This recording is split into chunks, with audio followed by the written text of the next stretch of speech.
అందరికీ నమస్కారం. ఈరోజు కథ హిట్లర్ ఎపిసోడ్ 283 మాస్ ఎంట్రీ. ఇక స్టోరీలోకి వెళ్తే, యూ రాస్కల్, ఒక పనివాడివి యాజమాని మీదే నోరెత్తుతావా? ఇదంతా నీకు విరాట్ ఇచ్చిన అలుసే కదా, నీలాంటి వాడిని నమ్ముతానని ఎలా అనుకున్నావు అని రాజేంద్ర వైపు తిరిగి, వీడు చేసిన తప్పులకి దారుణమైన శిక్ష పడాలి, ఆ విషయం తెలిసి నా కొడుకు సంతోషపడాలి, ఆ బాధ్యత నీకే అప్పగిస్తున్నాను అని లోపలికి వెళ్ళిపోయింది. చూసావు కదా, మా వదిన కూడా నా వైపే మాట్లాడుతోంది. కుటుంబ సభ్యుల్ని నన్ను కాదని నెల జీతం తీసుకునే పనివాడిని నిన్ను నమ్ముతుందా? ఇన్నాళ్లకు నా పంటి కింద రాయిలాగా అన్నిట్లో అడ్డుపడుతున్నందుకు నీకు ఎలాంటి గట్టి పట్టిస్తానో చూడు అని కోపంగా దాస్ కాలర్ని పట్టుకున్నాడు రాజేంద్రవర్మ. ఇంకొక్క సెకండ్లో నా కాలర్ వదలకపోతే ఆ చెయ్యి అక్కడికక్కడే విరిచేస్తాను. ఇప్పటికే నీ మీద పీకల దాకా కోపం ఉంది. ఇలాగే ఓవర్ యాక్షన్ చేశావనుకో, ఆ కోపాన్ని ఏ క్షణానైనా నీ మీద చూపించి కుక్కను కాల్చినట్లు కాల్చేస్తాను అని వార్నింగ్ ఇచ్చాడు దాస్. అంత జరిగిన తర్వాత కూడా తనకు కొంచెం కూడా భయపడకుండా వార్నింగ్ ఇస్తున్న దాస్ పద్ధతిని చూసి రాజేంద్రవర్మలో కోపం అమాంతం పెరిగిపోయింది. షేంట్రా, ఏం చూసుకొని ఇంతగా రెచ్చిపోతున్నావు? నీకు సపోర్ట్ చేసే నీ బాస్ కూడా బ్రతికిలేడు, ఇంకా ఎవరిని చూసుకొని నీకు ఈ ధైర్యం అని ఉక్రోషంగా అడిగాడు రాజేంద్ర. నాకు నన్ను చూసుకునే ధైర్యం, నాలో ఉన్న తెగువ చూసి సార్ నన్ను తన పక్కన పెట్టుకున్నారు. నీలాంటి ఊరు కుక్కలకి అలాంటివి అర్థం కావాలి అని వెటకారంగా అన్నాడు దాస్. షియూ అని కోపంగా మీదకి వస్తున్న అతనికి ఒక కిక్తో మట్టి కరిపించాడు దాస్. దాంతో ఆవేశంగా పైకి లేచి, నిన్ను ఏం చేయలేనంత ధైర్యంతోనే కదా ఊరికే ఎగిరెగిరి పడుతున్నావు? నీ గర్ల్ ఫ్రెండ్ కీర్తి గుర్తుందా? తను ఇప్పుడు నా అండర్లో ఉంది. ఆ అమ్మాయి ప్రాణాలతో మిగలాలంటే నువ్వు నోరు మూసుకొని నా వెంట రావాలి. ఏమైనా ఎక్స్ట్రాలు చేస్తే ఒక్క ఫోన్ కాల్ కొడతాను, దెబ్బకి నీ ప్రేయసి చావు వార్త పేపర్లో వస్తుంది అని క్రూరంగా నవ్వుతూ ఆమెను బంధించిన వీడియో చూపించాడు రాజేంద్ర. ఆ వీడియోలో ఒళ్ళంతా దెబ్బలతో స్పృహలో లేని కీర్తిని చైర్లో కట్టేసి ఉంచారు. ఆమెను ఆ స్థితిలో చూసి అతని గుండె మెలిపెట్టినట్లయింది. ఒక ఆడపిల్లను అడ్డం పెట్టుకుని నన్ను బెదిరించడానికి సిగ్గు లేదారా? తనకి ఏమైనా జరిగితే నిన్ను అక్కడికక్కడే చంపేస్తాను, గుర్తుపెట్టుకో అని రాజేంద్రవర్మను వార్నింగ్ ఇచ్చి అతని మనుషులతో ముందుకు నడిచాడు దాస్. కాసేపటికి కీర్తిని కట్టేసిన ప్రదేశానికి దాస్ను కూడా తీసుకెళ్లాడు రాజేంద్ర. అప్పటికే కీర్తి ముఖం మీద నీళ్లు కొట్టి స్పృహలోకి రప్పించి రెడీగా ఉంచాడు రాజేంద్ర అనుచరుడు. అప్పటి వరకు తనను ఎవరో ఆకతాయిలు బంగారం కోసం బంధించారని అనుకుంటున్న కీర్తి లోపలికి వస్తున్న రాజేంద్రవర్మను అతని మనుషులు ఖైదీ చేసి ఉన్న దాస్ను చూసి షాక్ అయిపోయింది. కానీ సహజంగా తెలివైన ఆమెకు ఒకరు చెప్పకుండానే పరిస్థితి అర్థమైంది. దాంతో కోపంగా రాజేంద్ర వైపు చూసి, ఒరే వర్మ, నీకు కొంచెం కూడా సిగ్గులేదేంట్రా? మా దాస్ని ఒంటరిగా బంధించే ధైర్యం లేక నన్ను అడ్డు పెట్టుకున్నావా? చింత పిరికివాడివి, నీకెందుకు రాయి బిల్డప్ అని వెటకారంగా నవ్వింది కీర్తి. ఆమె మాటలకి దాస్ పెదవులపైన అందమైన నవ్వు వచ్చి చేరింది. సూపర్గా చెప్పావన్నట్లు కళ్ళతోనే ఎక్స్ప్రెస్ ఇచ్చి ఆమెను అభినందించాడు. అతని చూపు గమనించిన కీర్తి థ్యాంక్ యూ అని లిప్ మూమెంట్ ఇచ్చి చిన్న చిరునవ్వుతో నవ్వింది. ఆమె మాటలకు రోషం వచ్చిన రాజేంద్ర, హే, నా గురించి ఏమనుకుంటున్నావే? నేను ఎవరో, నా ఫ్యామిలీ బ్యాక్గ్రౌండ్ ఏంటో తెలిసి కూడా నోరు లేస్తోందా? ఈ పొగరంతా వీణు చూసుకొనే కదా అని కోపంగా అడుగుతూ వెనుక నుండి దాస్ మోకాళ్ళ మీద కర్రతో గట్టిగా కొట్టాడు. దాంతో బ్యాలెన్స్ చేసుకోలేక మోకాళ్ళ మీద కూలబడిపోయాడు దాస్. అది చూసి దాస్ అని కంగారుగా అరుస్తూ పైకి లేవడానికి ప్రయత్నించింది కీర్తి.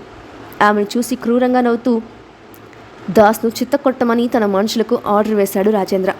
అతను చెప్పడం ఆలస్యం. నలుగురు వ్యక్తులు అతని ముందుకు వచ్చి లావు లాంటి కర్రలు ఎత్తారు. దాంతో ఒక్కసారిగా తనను పట్టుకున్న వాళ్ళను విడిపించుకొని తిరగబడి ఒక్కొక్కడిని విరగొట్టడం మొదలుపెట్టాడు దాస్. అప్పటికే అతని అనుచరులు చాలామంది కాళ్ళు చేతులు విరగబడి ఉన్నారు. ఇంకాసేపు అలాగే వదిలేస్తే తన ప్లాన్ సర్వనాశనం అయిపోతుందని భావించిన రాజేంద్ర అతన్ని ఆపడానికి ఏం చేయాలో తెలియక ఆలోచనలో పడ్డాడు. ఇంతలో ఒక ఆలోచన రావడంతో వేగంగా కీర్తి దగ్గరికి వెళ్ళి ఆమె ఎదుటిన గన్ గురిపెట్టి, రే దాస్, ఇప్పుడు గనక నువ్వు లొంగకపోతే నీ గర్ల్ ఫ్రెండ్ బుర్ర పుచ్చకాయలా పేలిపోతుంది. ఏంటి, షూట్ చేయమంటావా అని వెకిలిగా నవ్వాడు రాజేంద్రవర్మ. అతని మాటలకి దాస్ సమాధానం చెప్పకముందే కీర్తి రియాక్ట్ అవుతూ, వద్దు దాస్, వీడి మాటలు పట్టించుకోకు, ఒక్కొక్కడికి చావు దెబ్బ కొట్టు అని అతన్ని రెచ్చగొట్టింది. నాకు కొంచెం కూడా భయపడకుండా వాడికి రెచ్చగొడుతున్నావా? నేను నీ కంటికి అంత పిచ్చివాళ్ళ కనిపిస్తున్నానా? లేదంటే చెప్పిన పని చేయలేననుకున్నావా అని కోపంగా అడుగుతూ ఆపకుండా కీర్తి గోబలు రెండు పగలగొట్టాడు రాజేంద్రవర్మ. అతని వేషానికి కీర్తి బుగ్గలు బూరల్లా వాచిపోయి పెదవి చిట్లి రక్తం వచ్చింది. అప్పటి వరకు ధైర్యంగా ఉన్న అతనికి సమాధానం చెప్పిన ఆమె ఆ దెబ్బలు తట్టుకోలేక గట్టిగా ఏడ్చేసింది. ఆమె కళ్ళల్లో నీరు చూసిన దాస్ ముఖం కోపంతో ఎర్రబడిపోయింది. దాంతో రాజేంద్రవర్మ వైపు కాల్ చేసేలా చూస్తూ, నీకు కావాల్సింది నేను. నీ ప్రతాపం నా మీద చూపించుకో, అంతేగాని అమాయకురాలైన ఆడపిల్ల మీద కాదు. ఇంకొక్క దెబ్బ పడినా ఊరుకోను అని కోపంగా చెప్పి మౌనంగా కాళ్ళ మీద పడి కూర్చున్నాడు. ఇక దొరికిందే అవకాశం అన్నట్లుగా అతని మనుషులు దాస్ మీద వెచుకుపడి రక్తం వచ్చేలా కొట్టి స్పృహ తప్పే పరిస్థితికి తీసుకొచ్చారు. అక్కడితో ఆగకుండా శరీరం అంతా రక్తంతో తడిసి ముద్దైన అతన్ని చైర్లో కట్టేసి కీర్తిని బట్టలు ఊడదీసి టార్చర్ చేయమని తన మనుషులకు ఆదేశించాడు. ఆ మాట వినడంతోనే కీర్తి ఇంకా దాస్ షాక్ అయిపోయారు. ఒళ్ళంతా తెలియని భయం ఆవహిస్తూ ఉంటే కంగారుగా దాస్ వైపు చూసింది. అతను అంత నీరసంలోనూ భయపడుకో అని ఆమెకు కళ్ళతోనే ధైర్యం చెప్తూ కట్లు విప్పడానికి ప్రయత్నించాడు. అప్పుడే అతని అనుచరులు నలుగురు వెలిగిపోతున్న మొఖాలతో కీర్తి దగ్గరికి వచ్చి కట్లు విప్పి ఆమెను బయటకు లాక్కెళ్ళడానికి ప్రయత్నించారు. అయితే వాళ్ళ చేతుల్లో బందీ అయిన కీర్తి విడిపించుకోవడానికి పెనుగులాడుతూనే దాస్ అని గట్టిగా అరిచింది. కానీ ఆ రాక్షసులు ఆమె అరుపులు పట్టించుకోకుండా అక్కడి నుంచి ఈడ్చుకొని వెళ్ళిపోయారు. ఆమెను ఒక ఖాళీ ప్రదేశంలో ఈడ్చుకొని వెళ్ళి ఒక్కసారిగా నేల మీదకు తోసి ముందుగా ఎవరు ముట్టుకోవాలని అనుచరులు టాస్ వేసుకుంటూ ఉన్నారు. అదే అదునుగా భావించిన కీర్తి తెలివిగా కింద ఉన్న మట్టి 2 పిడికిల్లోకి తీసుకొని వాళ్ళ కళ్ళల్లో కొట్టి అక్కడ దొరికిన వెదురు కర్రలతో చిత్త కొట్టేసింది. కీర్తి అలా చేస్తుందని ఊహించని వాళ్ళు ఆమె చేతుల్లో చావు దెబ్బలు తిని నొప్పి తట్టుకోలేక కింద పడి మూలుగుతూ ఉన్నారు. అయినా ఆమె కనుకరించకుండా వాళ్ళను వాయిస్తూనే ఉంది. ఆడపిల్లలంటే మీకు ఆట బొమ్మల్లా కనిపిస్తున్నారా? ఆ దరిద్రుడు చెప్పంగానే నన్ను ఏదో చేయడానికి ఎగేసుకొని వచ్చేశారు అని ఆవేశం తీరే వరకు కొట్టింది. ఆ అనుచరుల నుండి అయితే తప్పించుకుంది, కానీ దాస్ను రక్షించుకోవడం ఎలాగా ఆమెకు అర్థం కాలేదు. అదే ఆలోచనలో ఉన్న ఆమెకు రక్షిత్ గుర్తుకు రావడంతో ప్రస్తుత పరిస్థితుల్లో అతను ఒక్కడే దాస్ను సేవ్ చేయగలగని భావించింది. ఇక ఆలస్యం చేయకుండా తన జీన్స్ ప్యాకెట్లో నుండి మొబైల్ బయటకు తీసి లోలితకు కాల్ చేసి పరిస్థితి వివరించింది. వాట్? ఇదంతా ఎప్పుడు జరిగింది? నువ్వు కంగారు పడకు, ఇప్పుడే రక్షిత్ దగ్గరికి వెళ్తున్నాను అని వేగంగా కిందకు వెళ్ళి హాల్లో వర్క్ చేసుకుంటున్న అతని ముందు మొబైల్ పెట్టి కీర్తి కాల్ చేసిందని చెప్పి దాస్ పరిస్థితి 2 ముక్కల్లో వివరించి అతన్ని సేవ్ చేయమని అడిగింది లోలిత. ఆ మాటకి షాక్ అయిన రక్షిత్ వెంటనే మొబైల్ తీసుకొని ఆమెతో మరొకసారి క్లియర్గా మాట్లాడి లొకేషన్ పెట్టమని చెప్పి అక్కడికి బయలుదేరాడు. అతను వారించినా వినకుండా పట్టుపట్టి తను కూడా స్టార్ట్ అయింది లోలిత. ఆ ప్రదేశం తన ఇంటికి కాస్త దగ్గరగా ఉండటంతో సరిగ్గా 15 గంటలు అక్కడికి చేరుకున్నాడు రక్షిత్. అదే సమయంలో చైర్లో బంధించిన దాస్ను కొరదాతో పిచ్చ కొట్టుడు కొడుతూ చిత్రహింసలు పెడుతూ కొన్ని సంవత్సరాలు తన పగను తీర్చుకుంటూ ఉన్నాడు రాజేంద్రవర్మ. కానీ అప్పటికి కూడా అతని కళ్ళల్లో బాధకు బదులు పొగరు కనిపిస్తూ ఉంటే పిచ్చెక్కిపోయిన రాజేంద్ర, నువ్వు అసలు మనిషివేనా? చిన్ని దెబ్బలు కొడుతున్నా నోటి నుండి అమ్మా అన్న మాట కూడా రావట్లేదు. కొట్టమని ఒళ్ళు అప్పగించి మొండిగా ఉన్నా కానీ వదలమని నా కాళ్ళు పట్టుకోవట్లేదు. అందుకే నిన్ను ఇంకా ఇంకా టార్చర్ చేసి కసితీరా చంపాలనుకుంటున్నాను అని అరుస్తూ మరిన్ని దెబ్బలు కొట్టాడు. అప్పటికి కూడా కసి తీరకపోవడంతో బేస్బాల్ ఆడడానికి ఉపయోగించే బ్యాట్తో అతని కాళ్ళు విరగ్గొట్టమని అనుచరులకు ఆర్డర్ పాస్ చేశాడు. అతను చెప్పడం ఆలస్యం. ఒకడు ఫోర్స్గా దాస్ కాలు మీద కొట్టాడు. 2వ దెబ్బ పడే సమయంలో అక్కడికి బాడీ గార్డ్స్ వెంటరాగా కీర్తి లోలితతో కలిసి ఎంట్రీ ఇచ్చాడు రక్షిత్. చూడబోతే ఇక్కడ ఏదో ఇంట్రెస్టింగ్గా జరుగుతున్నట్టుంది. నేనేమైనా రాంగ్ టైంలో ఎంట్రీ ఇచ్చానా అని వెటకారంగా అడుగుతూ రాజేంద్రవర్మ ముందుకు వచ్చి నిలబడ్డాడు రక్షిత్.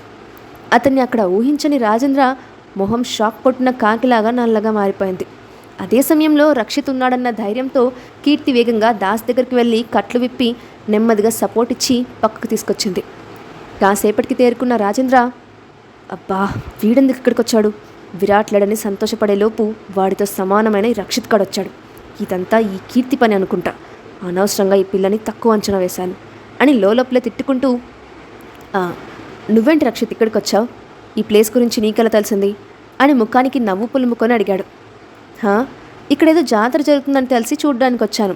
నన్ను చూసి పాపం బాగా ఫీల్ అయినట్టున్నారు అని వెటకారంగా అడిగాడు రక్షిత్. అబ్బే, నిన్ను చూసేందుకు షాక్ అవుతాను. శత్రువుకి శత్రువే మిత్రుడన్నట్లు ఆ విరాట్ మన ఇద్దరికీ కామన్ శత్రువు. వాడి మీద కాకపోయినా కనీసం వాడి అసిస్టెంట్ మీదైనా పగ తీర్చుకోవడానికి ఇదే సరైన సమయం అని వీడిని ఇక్కడ బంధించాను. కావాలంటే నువ్వు కూడా ఒక చేయి అని ఓపెన్ ఆఫర్ ఇచ్చాడు రాజేంద్రవర్మ. నువ్వు చాలా తెలివైన వాడివి అంకుల్. అయినా నేను నీలాగా చీప్గా అసిస్టెంట్స్ మీద పగ తీర్చుకోను. ఏదైనా సరే డైరెక్ట్గా విరాట్తోనే తేల్చుకుంటాను. నా గురించి మీకు బాగా తెలుసు కదా. ఏమాత్రం భయం ఉన్నా ఈ సినిమా ఇక్కడితో ఆపే, అదే నీకు మంచిది అని కూల్గా అతనికి వార్నింగ్ ఇచ్చేశాడు. అదే సమయంలో దారుణంగా ఉన్న దాస్ పరిస్థితి చూసి వెంటనే అతన్ని హాస్పిటల్కి తీసుకెళ్లమని తన బాడీ గార్డ్స్ను ఆదేశించాడు రక్షిత్. అయితే తమకు సాయంగా వచ్చిన వాళ్ళను మధ్యలోనే వదిలేసి వెళ్ళడం ఇష్టం లేక సైలెంట్గా అక్కడ నిలబడి అతని వైపు చూసింది కీర్తి. ఆమె చూపుల భావం అర్థం చేసుకున్న లలిత, ఇక్కడ విషయం మేం చూసుకుంటాం, మా మీద నమ్మకం ఉంచి నువ్వు నిశ్చయంగా హాస్పిటల్కి వెళ్ళు అని కీర్తికి సర్ది చెప్పింది.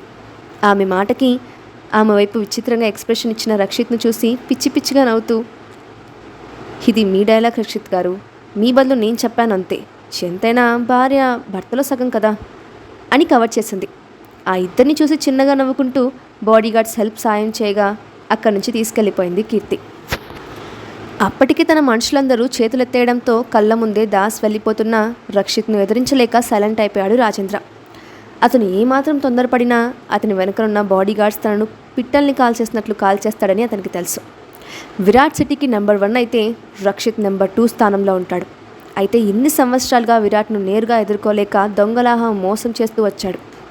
అయితే ప్రతిసారి విరాట్ అతనికి బదులు చెప్తూనే కుటుంబ పరువు కోసం విషయాన్ని బయటకు రానివ్వలేదు. కానీ ఈసారి అతనికి అవకాశం అనసూయ రూపంలో రావడంతో ఆమెను అడ్డం పెట్టుకొని తను చేయాల్సిన దారుణాలన్నీ చేస్తూనే ఉన్నాడు. విరాట్ బాంబ్ బ్లాస్ట్లో చనిపోయాడని నిర్ణయానికి వచ్చిన అతను ప్రస్తుతానికి సైలెంట్గా ఉండి కాస్త సద్దు మణిగిన తర్వాత తన ప్రతాపం చూపించడం మంచిదని భావించాడు. అందుకే నక్క వినయాలు నటిస్తూ, అదేంటి రక్షిత్, కొత్తగా ప్రవర్తిస్తున్నావు? కొన్నాళ్ళ నుంచి హాస్ని వల్ల నీకు విరాట్కి మధ్య డిస్టర్బెన్స్ క్రియేట్ అయింది కదా, అతని వల్ల అంత బాధపడి కూడా ఎందుకు సపోర్ట్ చేస్తున్నావు? దాస్ను కాపాడాల్సిన అవసరం నీకేముంది అని మరొకసారి అదే టాపిక్ ఎత్తి మాట కలిపాడు రాజేంద్ర. మా ఇద్దరికి గొడవలున్నాయని నీకెప్పుడైనా చెప్పానా? అసలు మా మధ్య 1,00,000 గొడవలుంటాయి, అవన్నీ మీకెందుకు? ఎంతైనా విరాట్ నా ఫ్రెండ్. మా మధ్య ఎన్ని ఈగో ప్రాబ్లమ్స్ ఉన్నా కూడా నీలాంటి వెధవ తన ప్రాణాలు తీయాలని చూస్తూ ఉంటే ఊరుకోను అని స్పష్టం చేశాడు రక్షిత్. ఇప్పుడేంటి, నా ప్రాణాలు తీస్తావా? దానివల్ల నీకు వచ్చే ఉపయోగం ఏముంది అని అడుగుతూనే వెనక్కి అడుగులు వేశాడు. అదే సమయంలో రక్షిత్ ముఖంలో కనిపిస్తున్న కోపం చూసి భయపడిన రాజేంద్ర అనుచరులు ప్రాణభయంతో అక్కడి నుంచి వేగంగా బయటికి పరుగులు తీశారు. అయితే వెంటనే రియాక్ట్ అయిన రక్షిత్ పక్కన ఉన్న కర్ర తీసుకొని ఒక్కొక్కడిని కాళ్ళు విరగ్గొడుతూ రాజేంద్రవర్మ కళ్ళలోకి సూటిగా చూశాడు. అప్పటికే క్రూరత్వంలో PhD చేసిన రక్షిత్ గురించి కథలుగా విని ఉండటంతో భయపడిన రాజేంద్రవర్మ అతని కాళ్ళ మీద పడ్డాడు. అందితే చుట్టూ, అందకపోతే కాళ్ళు, ఇదే కదా నీలాంటి వాళ్ళు చేసే పని అని కోపంగా అడుగుతూ బాడీగార్డ్స్కి సైగ చేశాడు రక్షిత్. ఇంతకీ రక్షిత్ చేసిన సైగ అర్థం ఏంటి? తన కాళ్ళ మీద పడిన రాజేంద్రవర్మను క్షమిస్తాడా? విరాట్ కోమాల నుండి ఎప్పుడు బయటకు వస్తాడు? నెక్స్ట్ పార్ట్లో చూద్దాం. Thanks for watching.